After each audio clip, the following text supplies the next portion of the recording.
Welcome to the Guy Who Knows a Guy podcast. I'm your host, Michael Whitehouse, the guy who knows a guy himself, and we are recording live to tape at Podapalooza number 15. Over the past 5 years, I've had the privilege of meeting and learning from thousands of entrepreneurs, experts, and awesome people, and now I leverage that knowledge to help my clients cut through the junk and focus on just what they need to achieve their goals. So I'm excited to introduce our next guest, Christine Hiebel. Is it Hiebel? It's Hiebel. Hiebel. Christine Hiebel. I've been called worse. As I've always said, if I don't mispronounce your name, it's not really the Guy Who Knows a Guy podcast. Christine Hiebel empowers business owners with the tools to write winning proposals, navigate funding opportunities, and overcome the overwhelm that holds 60% of applicants back.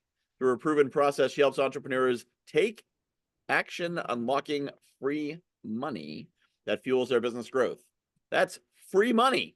So we're going to go straight into that. Christine, free money? Tell me about that. Michael, is there anything better than free money? I mean, really. So what most nonprofit or most for-profit business owners don't know is that there is grant money for for-profit businesses, not just for nonprofits. And that there is $50 billion worth of grant money that goes unclaimed every year. I would like 50. I'd take a tenth of that. I know, me too. So the incredible thing is that we can take people from never having written a grant to submitting in 2-3 weeks. We find the grants that align with their business and help them write the grant leveraging AI. We don't write it with AI, but we leverage AI. And I will tell you, this has made the whole process so much easier. My son, when he was 14, he started his business, and it quickly became apparent that we needed a funding source other than the bank of mom and dad, which I'm thinking a lot of people who are listening today are probably saying, yes, that's me. I would really like to not fund my own business. And when he was gifted this big long list of grants, he was so excited until 4 hours later, he came out of the room in tears, having gone through the list, only to find that a lot of them didn't align with his business, and the ones that did were closed. Ugh. So we have found a way utilizing AI. We've made 6 GPTs that our clients get to utilize. And the one that I love is the one that goes out and finds the grants for you. Really? Okay. And so this is something people have to pay you for, or how do they get access to these GPTs? Yeah. So we have a coaching session. It is 6 months. And they're welcome to come and listen to me on a free webinar at grantwebinar101.com. And just to listen to, I'll give some great tips, some great information there about how to write your grants. But if you really want a community of people who are doing this together, they say, if you want to go far, go by yourself. But if you want to go fast, go with a group. And so we get together and we learn, we actually do it live on these sessions. And if somebody knows that that's the path they want to take, we'd love to work with you. You can go to freemoneyu.com. All right. freemoneyu.com. So give me an example of some of these grants. Are these for small businesses, or are they for minority-owned businesses, or what kind of who's putting up the money for these grants? Where are these grants coming from? Yes, yes, and yes. They are for minorities. They are for people, a guy like you. Anybody who has a business, who has a dream, who has a vision and a mission that serves a community. So a lot of these grants, there are, of course, government grants that are available, but also companies like FedEx, UPS, Jack Daniels, they put grant money out there because why? they get tax breaks, but for that tax break, it makes them look good. And they know that it's good business. In fact, my son Connor, when he started his business at 14, he wrote his third grant and was awarded $10,000 from FedEx to remove 98% of the plastic from his microgreen kits, the packaging. Okay. So that's an example. It just is, it helps our community and it makes FedEx look good. They come and they highlight, here's a 14-year-old kid that's doing great things. It makes them look good.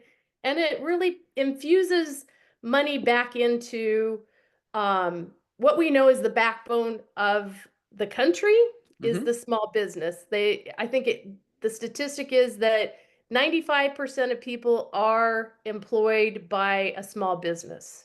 Yes.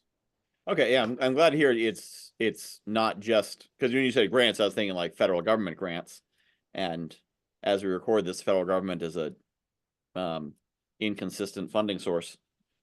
But Yeah, I think that's going to change. I actually know somebody who is advising this administration. I mhm. think that what they're doing is trying to sweep and clean and start anew, which has a whole lot of problems. I'm not sure whose brainchild that was, but that was stopped. But eventually, this administration is being advised to the best way to really kind of jumpstart the economy is through the small business owner. And the best way to do that is through government grants to small businesses. So, my hope, and from what I'm hearing through the grapevine, is that this is actually going to be a great time to be a small business owner who knows how to write grants. Oh, that's good. Okay. So hopefully the federal grants will be coming back, maybe stronger, and then it sounds like there's state grants, there's corporate grants, there's other grants like that for different. So where do you find these grants?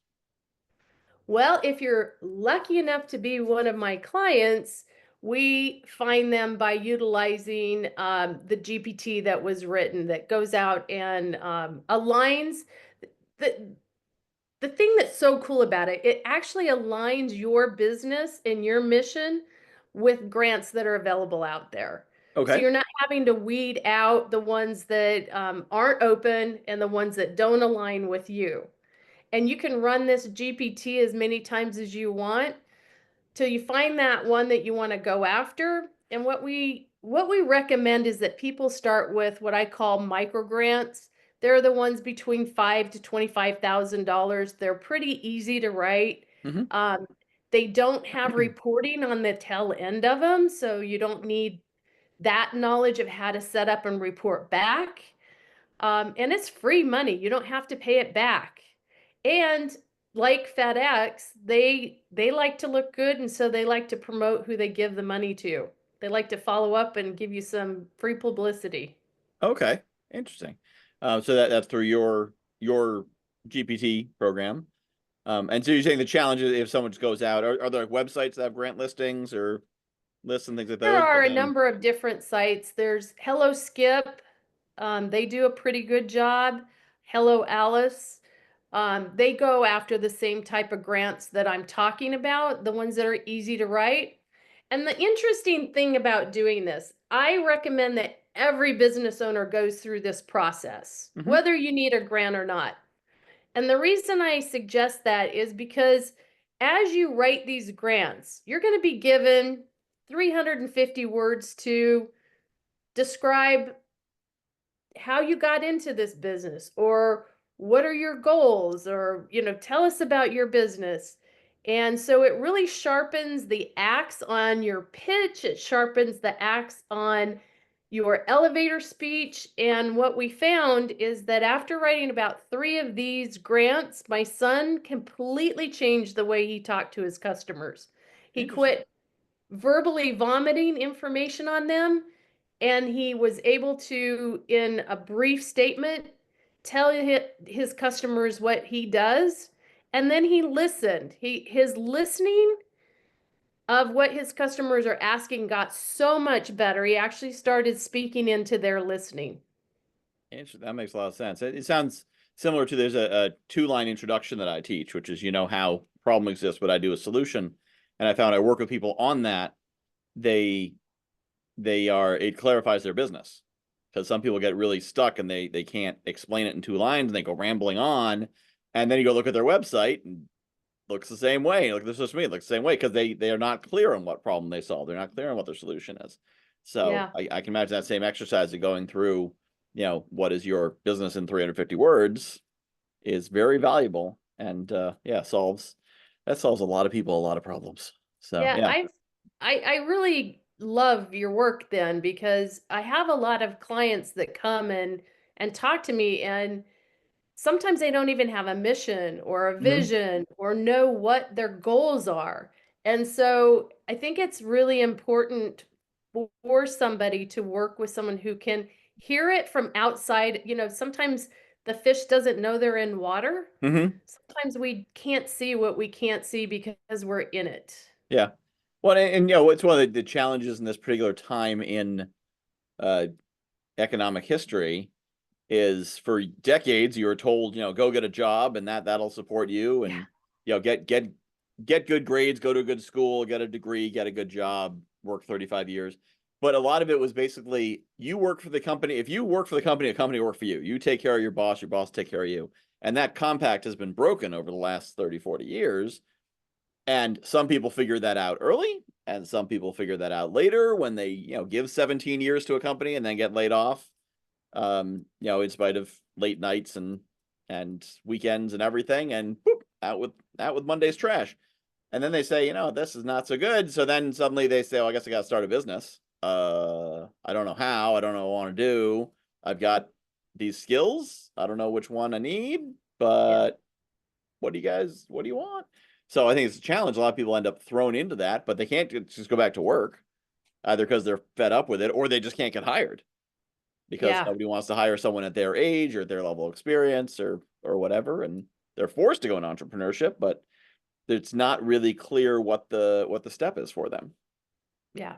I I have lived that transition. I was an Hmm. electrical engineer, and when my son was born, he had well, he was a failure to thrive and had a lot of medical conditions. So I was blessed that I could stay home with him. And then when he turned 14 and decided he's an amazing entrepreneur, we had to really go out and find mentors to help him, because it surely wasn't me having an engineering degree. Hmm. So um, I really recommend that people reach out and create a team of people to teach them the things that they don't already know. Otherwise, you'll be in that really that position where you don't have momentum yet. Hmm. You're overcoming inertia, and if you spend too much time there, it will wear you the hell out. Yeah. And that you'll just, there's two things really. They say that 50% of businesses fail by year two. The number one reason is funding. I think the other reason is you don't get past that inertia. So build a team around you. Get help. Yep. Yeah. So how did you find mentors for your son? Um, so we had a dear friend of ours that had gone on the marketers cruise. Hmm.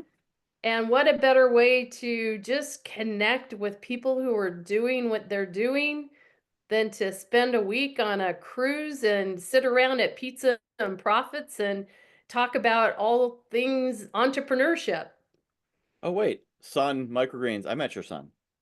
Yeah, I remember him. Okay. it's so funny. Yeah. It's like, wait, marketers groups. Oh yeah, I know who you're talking about. Everybody knows the microgreen kid. Yep. Yes. Yeah. Now it all comes together. Yes. Funny. Awesome. Fantastic. Yeah. Yeah. That is a great thing.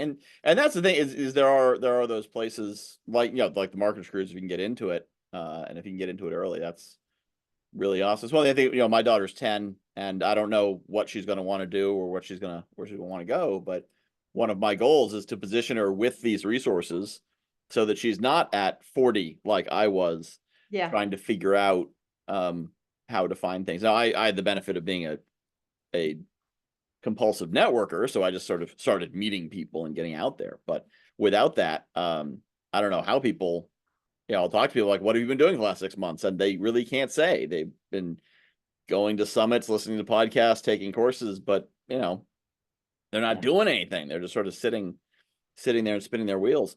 So are some of these grants for businesses first getting started to get support and mentorship, or what are these Yeah, grants for? they're for people of all different range of how long they've been in business. Mm-hmm. My favorite people to work with, because that's where my heart is, because I know what that struggle is like. I love to work with a startup. I love to work with somebody in their first 5 years and get them past that point where they're gonna quit because they're funding it out of their own pocket and or their retirement, like I was. So, yeah, that's where my heart is for sure. And so did you discover all that you learned about grants for your son's business? Was that the impetus for that? Yeah, in the right place at the right time was truly the theme there. We had met, I told you that my son had some medical challenges, Mm-hmm. and we had met and become friends with a family, and the mother of another child that has similar things to my son. And the mother happened to be a grant writer. And so she offered to help us. And so she's written millions and millions of dollars in grants for nonprofits. And so she helped us with the grant, taught us what funders are looking for, because there's truly, some specific things that you need to know as you're taking and throwing that proverbial spaghetti against the wall. There are things that are going to make it stick. If you don't cook the spaghetti, it's not going to stick. Yeah. If you cook it too much, it's going to slide off the wall and just make a mess. So, finding that sweet spot, finding how to weave your story through your grant to connect with the funders, and really be specific about the goals that you have. One thing I'll just share with people, that's not only good for grant writing, but is just good in business, is oftentimes we answer questions what we're not really listening, active listening. Mm-hmm. We think we understand the question, and so that we start answering it. And it's a good rule to take and the question that was just asked of you and weave it back into your answer, so that you make sure that you're letting the person that you're like a potential client or a Mm-hmm. customer know that you heard them and you acknowledge the question, but also it gives them a chance to say that's not really what I was asking. And also, if you're not sure what the question is that they're asking, go ahead and ask them. Better for you to say, can you clarify? I'm not sure I understand what you're asking, than for you to go off in a direction that is really not what they're looking for. Now, on a grant, are you able to contact them and ask questions, or? So on the bigger grants, you absolutely are, and that's one of the things that you can do is start to build that relationship. On Mm, the grants that we're kind of working with to begin with, excuse me, um, they're not that involved and you don't have a contact. okay. Yeah. All right. So yeah, but I like it. The small ones, a mere $5,000 to $25,000, which for I imagine some people listening, that is not small to them at all. So that is a Yeah. pretty cool thing. All right. So it looks like we are coming to the end of our time. So Christine, I'll give you the chance to share a final thought, and then we'll repeat those websites that you gave us. But what's your final thought for our listeners? My final thought is put a plan together and execute it so that you're applying for grants every month. Right now, we have our clients really reaching for one big one after they've done a few, but they're applying for 4 or 5 of those small mini grants every month. And with utilizing the tools, it is incredibly doable and easy. Fun becomes fun. Fantastic. All right. And those websites, that's grantwebinar101.com and free money u, like university, freemoneyu.com. And that's to join the program. Is that correct? Yeah, it's also got a free gift there. There's a checklist on Get Grant Ready and some other information about myself and about grant writing. Great. So that's grantwebinar101.com and freemoneyu.com. Well, Christine, thank you so much for being here. This has been really cool information. Excellent, Michael. Thank you so much.